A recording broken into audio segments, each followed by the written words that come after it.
today's video, we're going to be reviewing Arturia's AudioFuse Rev2, their tiny footprint audio interface, and then comparing it with AudioFuse 8pre, their rack-mountable audio interface. The thing that sets the AudioFuse line apart is the AudioFuse Control Center software. And at the end of the video, I'll share with you my conclusions about which one's right for me and which of these interfaces might be right for you. So if you missed my last video, you missed a little studio tour of my mobile rig.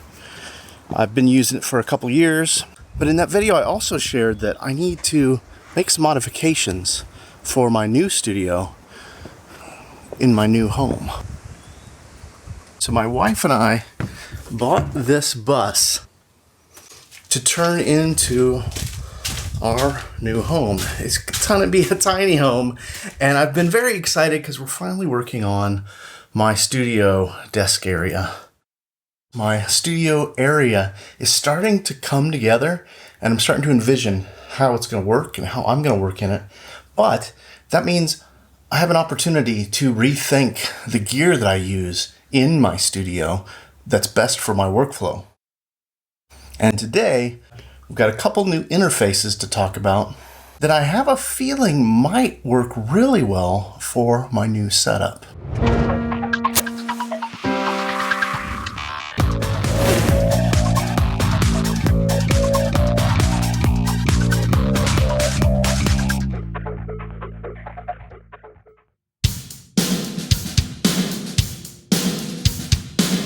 Now, Arturia designed the AudioFuse to be a solid, flexible, mobile interface. As you can see, it's just barely bigger than the size of my hand.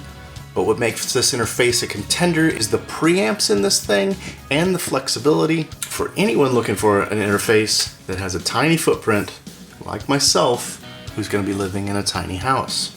Now, this guy retails for $6.99. Now, to contrast the AudioFuse Rev2 to the AudioFuse 8pre, this one was designed to be the expander of choice by Arturia. As the name suggests, it's got 8 pre's and it retails for $7.99. Now, in this video, we're going to be going over the details, things I love about each of the interfaces, as well as things that maybe won't quite work for me or I wish it would have been done differently. If you're looking for a quick review here in the first few minutes of the video, I can summarize that in one sentence for each of them. For the AudioFuse Rev2, with its rock-solid build, super quiet pre's, the AudioFuse 2 is perfect for mobile use, but might be everything that you actually need. Now, the AudioFuse 8pre is a no-brainer for expansion with low noise and a ludicrously low price tag per channel of $6.99. I can see how this is going to be great for home studios, project studios, or anyone wanting to expand their mobile rig for lots of inputs. Now, the first and most important thing for me with any audio interface is going to be the recording and audio quality.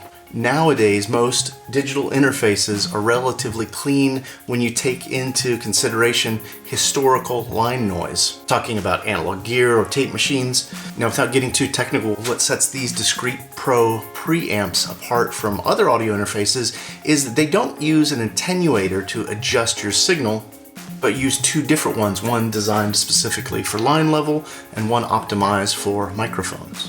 What this means is you get a low noise, high dynamic range with a flat frequency response right from the input.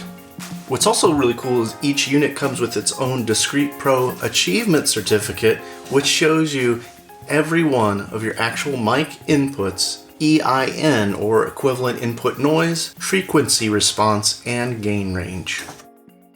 Now, because of this, there's a huge dynamic range, and their specifications say they can do 119 dB range, which means you should be able to do something super soft and quiet to really loud without getting any kind of line distortion in the preamps.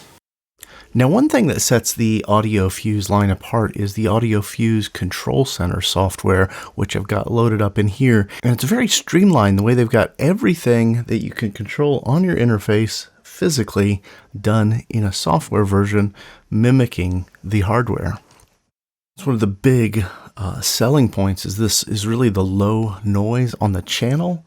I've got my mic in. I'm pretty amazed. When I crank up my gain with my headphones on, I can really hear the fan blowing downstairs in the heating unit and no real other audible noise. So for example, here's me recording straight into my DAW with the AudioFuse Rev2 with my Neumann microphone, a high-end cable. You can hear just how clean this sound is.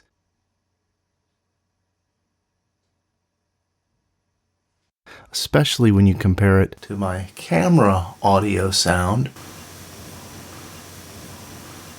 Now, I'm no scientist. I don't have any kind of a measuring system, but to my ears, these inputs are really, really clean and seem to not have any kind of real coloration to them either, which is nice. Now, for someone who's been using mobile rigs for so long, the next important thing on my list is build quality. These things are super solid. And what almost feels like a great bonus, this tiny AudioFuse Rev2 has its own hard cover, which will keep dust and dirt accumulating on there. The AudioFuse 8pre is a very solid unit. It's got a lot of heft to it. It feels exactly like a well-made piece of rack gear. Next thing I love about each of these units is expandability. Next to the software, there's ADAT mode and USB mode, which means you could tie two units together and use one just as inputs through a light pipe connection. Compatibility with this thing, it'll run in Windows, Mac OS, it does run in Android, Linux, and iOS. Arturia is best known for their software and synths, keyboards, so what's really cool is that they've packaged all of the AudioFuse interfaces with the AudioFuse Creative Suite. And that comes with a collection of software effects and instruments with some cool vintage effects, as well as a light version of Analog Lab. And that, I think, is one of my favorite soft synths that is out there. Now, there was recently a firmware update, so now the interfaces are down to 3 millisecond delays for latency. And there's no shortage of connectivity, including options for sizes of headphone input, both in 1/8 inch and 1/4 inch. SPDIF, speaker A and B out. Now there's a couple different features that I'm loving about the interface. The ability to have different cues for each headphone mix. The ability to control balance between your direct input in your headphones and your computer output. Final thoughts for these units are both of them are really well built, and the low noise is pretty amazing. So while the Audio 8pre has a ludicrously low price per preamp, this will be wonderful for those tracking drums or small ensembles.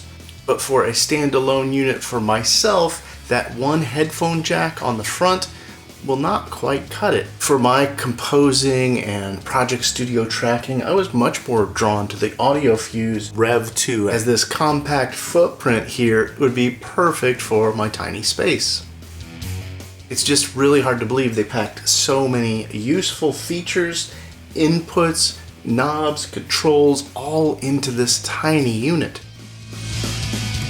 It has just about all the major things that a singer-songwriter, a musician, or electronic or hip-hop producer would be using, and of course, those two headphone outputs on the front make it perfect for those of us who do a lot of tracking with soloists or one other artist. Now, this unit did come out in 2020 with the new version 2, so if I would have gotten it then, I would have gone ahead and given it an award for Best Mobile Audio Interface of 2020.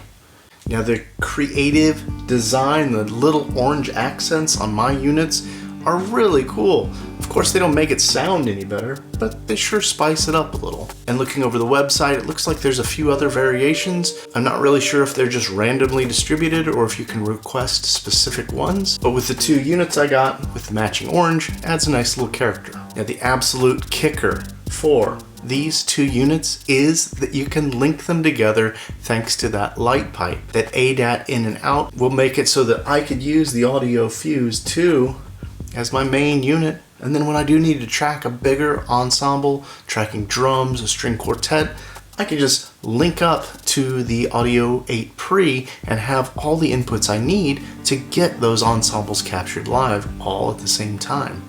So with both these units together, I think just about everything on my wish list is really fulfilled. I think they're going to serve producers, songwriters, composers really well. Everything you could think of or wish for is pretty much there.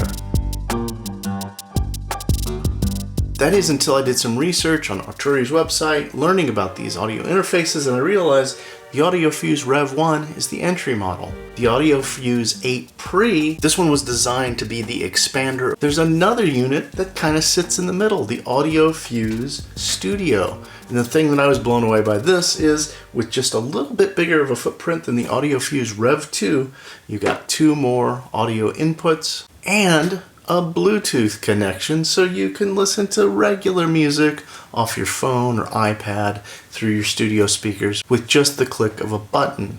And that was something I hadn't really thought about, but that would be super handy, especially for me who's going to have this as not only a workspace for studio work, but also office work and next to my bedroom as well. So I'm hoping to get a chance to check that out in the future. In the meantime, I'll be putting both of these units through their paces, tracking an album that I'm working on, and I'll give you an update somewhere down the line. Thanks for spending a little time with me here on the channel today. I hope this review has been helpful, both these audio interfaces. If you're in the market for audio interfaces, please comment below. Let me know which one of these might work for you, what kind of music you're recording, what kind of music you're producing. If you're not already, please subscribe to the channel. We put out a lot of reviews of software instruments, and I'll be continuing this series where I look at composer tools as I remake my studio